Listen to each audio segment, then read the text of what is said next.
DCRI, the French internal security arm, was letting a colleague at CIA know that they'd gotten a tip that a person of interest would be arriving at Charles de Gaulle that afternoon. Not a big deal in itself, and certainly not something that would have been pushed into one of Jack's queries on its own, except for a name.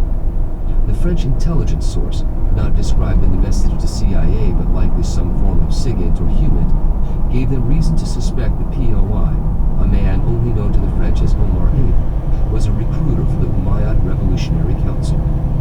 DCRI heard he would touch down at Charles de Gaulle Airport at 1:10 that afternoon on an Air France flight from Tunis, and then he would be picked up by local associates and taken to an apartment in Seine-Saint-Denis, not far from the airport.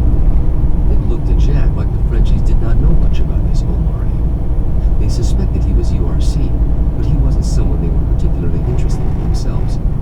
The CIA didn't know much about him either, so little that the analysts at OREA had not even replied yet or forwarded the message to Paris Station.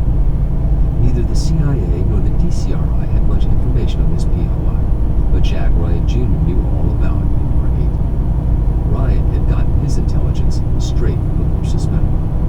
Saif Rahman Nassim, aka the Emir, gave up Omar Abe's identity the previous spring while under interrogation by the campus.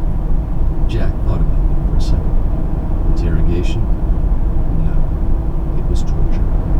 No sense calling it anything else. Still, in this case anyway, it had been effective.